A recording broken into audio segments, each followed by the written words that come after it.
Do you want to know the truth about being employed? Whether you're employed right now, you're in a job, you're 9 till 5, or whether you're looking for your first job, maybe you've just come out of education and you're looking to get on a career path, something that someone has told you is a good thing to do, you should listen to this first, because in this video I'm going to share with you 3 harsh truths that are going to make you change your perspective about whether you should go and get that job and be employed by somebody else. Now, before we get into those harsh truths, I just want to share with you how I know this, and I can tell you that you do not want to go through what I just went through because it was quite a scary experience. So I've actually been working for various companies for the past 19 years. I've always been in full-time employment, and that's just how I thought things worked. I came out of university and I was told you have to get a job. I did computer science at university, so I thought, okay, logically it makes sense to maybe go and be an IT engineer, a programmer or something of that nature. And I ended up in that sector doing just that. I've worked across various sectors and industries in the full-time employment world, and I've done various types of roles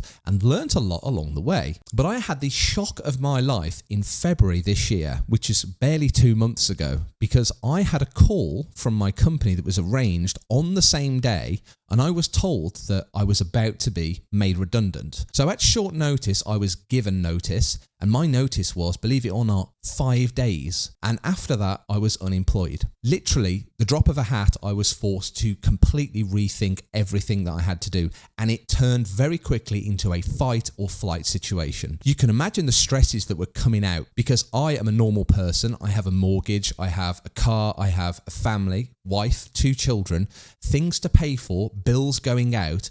And to be told that you're no longer earning and you can't pay for those things potentially puts you in a very, very sick place. At least it did for me. So to quickly round off this story, I had to go out and find myself some other employment. And what I did notice along the way is that there were people that I'd previously worked with who had been out of employment for anywhere between 6 and 18 months since they got made redundant from their roles for different reasons, which is absolutely insane. I don't know how anyone can survive that long without any income coming in. So I set up my own business, and I decided that I would take my IT skills and I would do something with them in the market. And I managed to land myself a part-time contract doing what I do today to at least keep things stable. But the whole situation got me thinking, and actually what I realized post-analysis of all of this was that working for a company as a permanent employee actually sucks. And that's why I'm going to get into these harsh truths now, and I'm going to explain to you why you should be really careful before you get into a company and go through a potentially similar situation to what I did. So let's get into these harsh truths, and we're going to start with harsh truth number 1, which is arguably the most important. And you can think of it like this. Let's say that you're employed and you're just going about your life as normal and you didn't know anything was wrong. And then all of a sudden, just like my story, you got a phone call and you were told that you were being fired or that you were being made redundant because your role no longer exists. There's no room for you in the company. What would you do? The situation that you would find yourself in is a panic situation where you would need to be finding a new job. And the reason that this is important to take into account is that you never actually have any true control over your destiny when you're employed by somebody else. The reality is that if the company changes, if it resizes, maybe there's some poor management and poor leadership, you could end up in a situation where you are out of a job with absolutely no recourse, and there is little to nothing that you can do about it. You'll have to go out, find another role, and that is quite a stressful endeavor, and there's no guarantees that you will actually find that other role. So the lack of control in this situation is unbelievable. If you had your own business, for example, like I've just set up, you actually have all of the control because you can choose whether you operate or how many hours you work, or how much you pay yourself, or how much you charge to your customers. And that is a massive difference compared to being employed where everything is capped. And that actually brings us nicely onto harsh truth number 2. And you can think of it like this. We'll use a hypothetical example here. We'll say that Sheila works for a financial advisory company. They provide financial advice to customers about their savings, putting things into stocks and shares, pensions and things of that nature, and she earns $52,000 per year. That equates to about $1,000 per week for anyone doing the maths. And let's say that Sheila has to deliver 20 one-hour sessions with customers each week. That equates to about $50 per hour for the time that she's charged out. Now, do you think that her company, who she works for, who's permanently employing her, is actually charging out her rate at $50 to the customer per hour? Absolutely not. Sheila is probably being charged out for much more than that, and that could be anywhere from $250 upwards. They're charging out a rate of 5 times more to the customer, but Sheila's only getting paid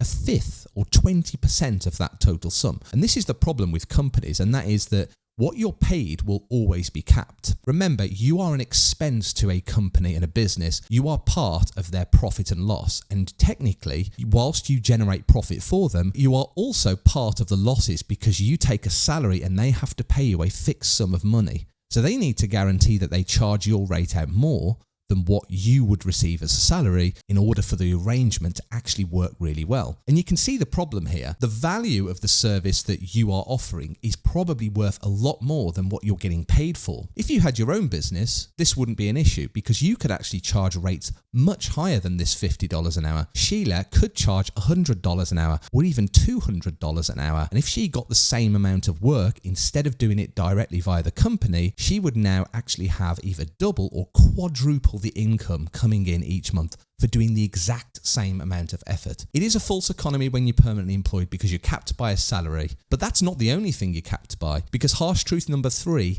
is actually related to time. And you can think of it like this. Sheila has a contract for $52,000, as we talked about earlier, and she needs to work 40 hours a week for a company, which is a standard offering for most employment contracts. And the problem with this situation is that now Sheila is tied up with all of this time, plus all of the commuting time that she needs to commit to this company to still get the same amount of money that she's promised in her salary. There's no way for her to make any additional amount, and the time that she needs to spend for this company is quite vast. Now, if she did have her own business and was providing this service to customers, she could actually pick and choose the amount of hours she chooses to service customers. She wouldn't be required to work any number of hours. She could choose how many hours that she works, but more importantly, she could scale that with the amount of money she could earn by simply offering out either a higher price service and doing less hours, or she could increase her pay and do more hours. She has that flexibility and that control built into that situation when she's working for her own company and she's not employed by somebody else. And that is the problem. Time and money together causes that issue, but time in this case is something that she would never get back if she was permanently employed. So when you think about these 3 harsh truths together, they are all a massive problem because they're all related to control. If you think about it, there's control of whether you're employed or not in the first place. In a permanent job, you don't have that control. Someone else does. When it comes to your salary and your time, you have the same problem. The company has dictated and written it in a contract. You now must deliver that amount of time and get that amount of pay only based on the hard work that you're putting in. If you think about it from the other side, from the self-employed or from your own company angle, in our example earlier, Sheila could have full control over what she does.